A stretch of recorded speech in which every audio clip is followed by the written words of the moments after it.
Hello everyone, यहाँ पे हम मैट्रिक्स की एक प्रॉपर्टी को डिस्कस करने वाले हैं। पहले हम लोग देख लेते हैं स्क्यू सिमेट्रिक मैट्रिक्स क्या होते हैं। स्क्यू सिमेट्रिक मैट्रिसेस, ठीक है। तो इस स्क्यू सिमेट्रिक मैट्रिक्स होता है अगर कोई मैट्रिक्स है हमारे पास, स्क्वायर मैट्रिक्स है कोई भी, और स्क्वायर मैट्रिक्स का ट्रांसपोज माइनस टाइम्स ऑफ ए के इक्वल है, देन उस मैट्रिक्स को हम क्या बोलते हैं, स्क्यू सिमेट्रिक मैट्रिक्स। एक एग्जांपल ले लेते हैं।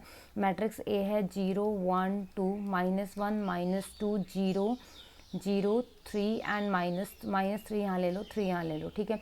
अब अगर आप इसका ट्रांसपोज फाइंड करते हो, ए ट्रांसपोज में क्या होता है, हमारे पास कॉलम्स एंड रोज को हम इंटरचेंज कर लेते हैं। मतलब हमारे पास जो फर्स्ट रो है उसको हम फर्स्ट कॉलम में लिखते हैं, सेकंड रो को हम सेकंड कॉलम में लिखते हैं, और थर्ड रो को हम थर्ड कॉलम में लिखते हैं, right. Now you can see जो ये ए ट्रांसपोज है, ये ए ट्रांसपोज और ये ए में क्या डिफरेंस है। ए के एलिमेंट्स को अगर आप ए के एलिमेंट्स को माइनस से मल्टीप्लाई कर लो, है ना, यहाँ पे -1 आ जाएगा, ये -1 है ही, ये -2 हो जाएगा, ये -2 ही है। तो अगर हमारा ए ट्रांसपोज माइनस ए के इक्वल है तो हमारा जो मैट्रिक्स है वो स्क्यू सिमेट्रिक मैट्रिक्स होता है, और ये एक स्क्यू सिमेट्रिक मैट्रिक्स है। अब जो प्रॉपर्टी है वो ये है कि अगर हमारे पास कोई भी स्क्यू सिमेट्रिक मैट्रिक्स है, एक तो उसके प्रिंसिपल डायगोनल एलिमेंट हमेशा 0 होते हैं। प्रिंसिपल डायगोनल एलिमेंट हमेशा क्या होते हैं, 0।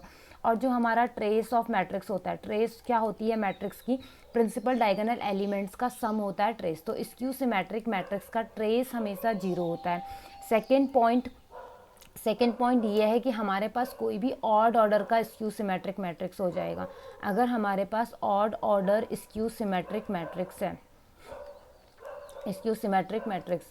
तो सिमेट्रिक मैट्रिक्स है तो इसका डिटर्मिनेंट हमेशा 0 होता है। इसका डिटर्मिनेंट हमेशा क्या होता है, 0।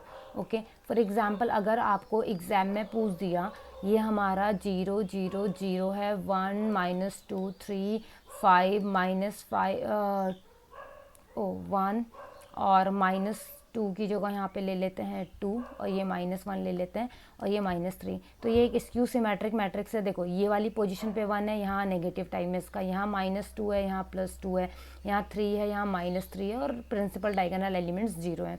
ये एक स्क्यू सिमेट्रिक मैट्रिक्स है। आप इसका ट्रांसपोज फाइंड करोगे तो आपको वापस क्या मिलेगा, माइनस टाइम्स ऑफ ए मिलेगा। और अगर इसका डिटर्मिनेंट फाइंड करना है तो ये डायरेक्टली क्या होगा, 0। ट्रेस क्या होगी इस मैट्रिक्स की, 0। तो इसका मतलब अगर हमारे पास कोई ऑड ऑर्डर का, ऑर्डर क्या है इस मैट्रिक्स का, 3x3 या ऑर्डर 3 भी बोलते हैं ना, इन जनरल हम ऑर्डर 3 बोलते हैं 3x3 को। तो ऑड ऑर्डर का अगर कोई भी स्क्यू सिमेट्रिक मैट्रिक्स है तो उसका डिटर्मिनेंट हमेशा 0 होता है।